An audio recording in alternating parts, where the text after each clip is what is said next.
I'm back. Y'all, okay? When the last time y'all heard from me? Because we got to get into some things, okay? So, I have a lot of good news, but before we start there, let's start with the life update. I've been gone because at the beginning of the year, my biological dad passed away. That was hard for me. I knew my dad, but we had never met in person. So getting that call was crazy. I remember exactly where I was and what I was doing. I didn't really know how to feel because me and my dad had a good relationship. However, we had never met in person, but we had FaceTime, video, things like that, and talked on the phone, text X, Y, and Z. I feel like I didn't know how many emotions I had behind it until it happened. So that's where I've been. I know that's a lot. So let's talk about how I feel like I was prepared for this moment. Back in the beginning of December, I felt this strong urge to go to church. Now, I grew up in a church. I grew up in a church. I ushered, I praise danced. I was very active. My grandma made sure I didn't miss a Sunday and was very active since young. But of course, after turning 18, I kind of got away from that, or at least I didn't get away from my relationship with God, but I did get away from being physically present at a church. In the beginning of December, I felt this strong urge to go to a church nearby, and I did do that. And I actually enjoyed that church. I enjoyed that church very well. And about 3 weeks later, maybe 2 to 3 days after New Year's, that's when my father had passed away. Now, I had a lot of emotions going through this. I didn't exactly know how to feel, being that we weren't close. And I didn't know how to exactly feel, being that we were close but hadn't physically touched.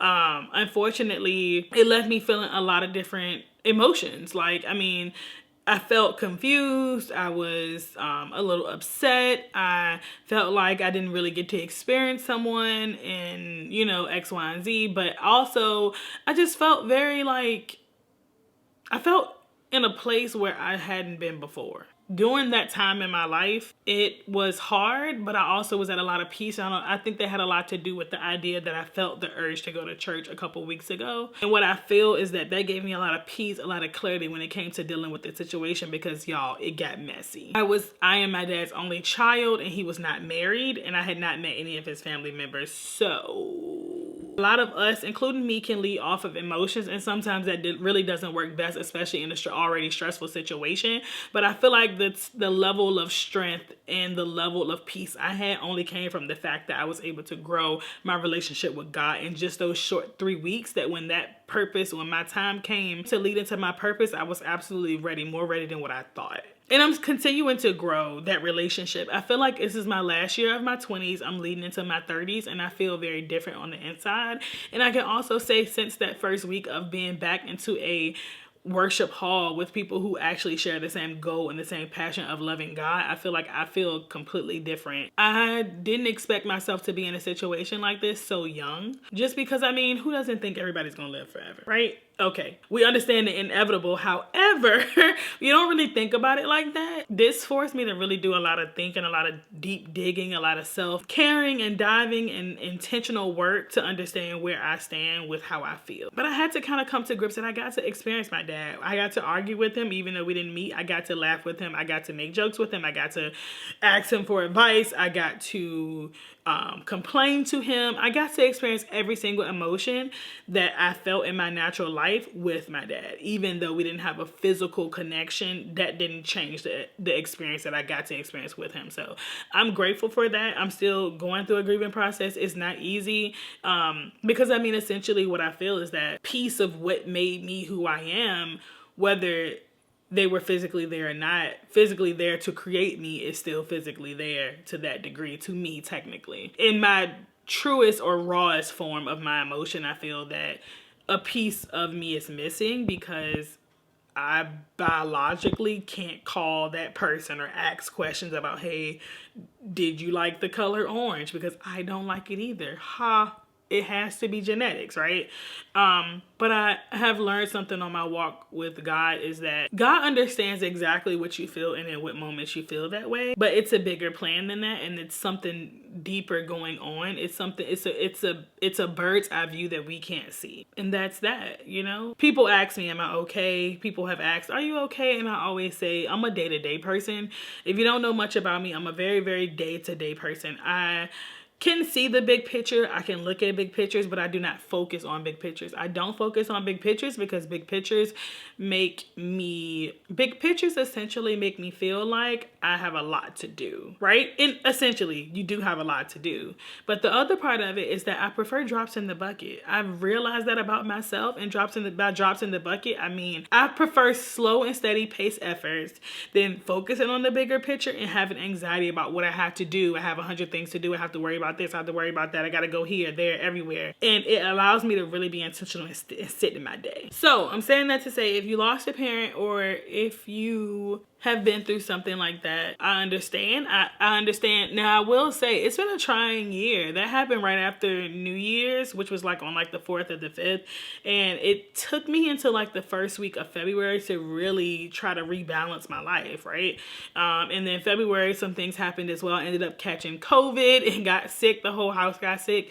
So it took me until the end of February and now March to really try to regain my balance through some other things that have happened. So I'm still trying to gain my balance now and get my footing back on creating content and doing the things that matter to me. I'm trying to regain my footing now, and I feel like I'm gaining momentum, right? I'm starting to create content and I'm starting to do different things. But I will say, and it's so interesting because I actually bought a devotional prior to the new year, like maybe 2-3 weeks before that. And I was like, I don't know, I'm not really big on devotionals. But when I tell you this devotional has pushed me to challenge myself, challenge my relationship with God, and challenge what I trust and have faith in, it really has. Like, so between this devotional and the idea of what has been happening in my life, I do think that it's ordained and it's pushing me in a direction that I did not know I could go, or it's pushing me in dimensions that I didn't imagine. There's a lot more to what happened with my dad's passing and how I really wasn't able to grieve properly in the moment because I was too busy trying to handle things. But in the moment where I'm able to rebalance, I'm able to go back and reflect on some of those times and be like, dang, you know what? Like, you may need to like think on that a little bit. But my devotional has helped me. It's helped me be more intentional. It's helped me understand where I am in life and where I want to be and how do I do that with God, right? In this moment, this taught me that, and a lot of times I have a lot of faith, but I don't have a lot of trust. And what I mean by that is that faith and trust are totally different. And we have faith, right? We trust that God is almighty and he can do everything and it will work itself out for the greater good. But when it's time to put our feet out with no platform under us, we step back. It forced me to really step out with no bottom under me. And God was able to do his wonders and I was left in awe. Not because I didn't think that he could do it, not because I didn't believe he could do it, but because little old me was someone you wanted to do it for. We have to trust that he has our best interests at heart, regardless of what's going on around us, our circumstances, or our tomorrows or yesterdays, right? So it has forced me to really put trust behind my words. It has forced me to really do the work when it comes to trusting God and not just saying I trust him, but actually trusting him. Okay, back to church. I've still been going. I actually enjoy it so much. The people are so nice. It's a very much so a teaching church. I really, really enjoy fellowship, which I've learned. And I enjoy, if you don't know me, I love gospel. I love singing. I love music. So anywhere I can hear good gospel music, I'm there, okay? But all seriousness, I really, really enjoy it. And I'll update y'all on how that's going, hopefully in the next couple months. I'm here to tell you that if anything in your spirit is making you feel like you should do something, absolutely do it, especially if you believe that it's pushing you in a positive direction. Because what I was taught is that I don't know how I would have felt had this day came and I had not listened to that call inside of my head to fellowship and to go to church and try to grow that relationship. I'm telling you now, it's only God, and I believe that he pushed me in that direction, knowing what he knew. He essentially was preparing me for what he already knew. I just had to understand that. In any case, we can talk about a lot of other things. I have a lot of great updates for y'all, and I'm excited to get back rebalanced. I'm excited to try new things. I'm excited to live in this different shift of my life. I feel like I'm going through a shift, and I'm willing to step into that. So you have to be willing to step into that and also be obedient. I am appreciative of you guys holding out for me. Appreciate you guys constantly supporting me, constantly being around, and I cannot wait until I can come back and talk about something else. Also, I've been listening to like these really, really good Christian playlists playlists, and I'm gonna link them down below. But I'm telling y'all now, it's some really good Christian playlists right here on YouTube. These Christian playlists allow me to do my work and keep God first consistently, because sometimes you get away from it. Like, right? I can easily get away from doing what I'm supposed to be doing and keeping all this stuff the same or consistent or constant. These Christian playlists are amazing. They allow me to do what I need to do. I can work throughout the day. I can do my content work. I can do everything, but also keeping my focus on God. And if you are not linked into Cookie's Corner in the Discord, you can click the link tree. I can't wait to see you guys next time, and I hope that you don't let anybody ruin your day. Can't focus on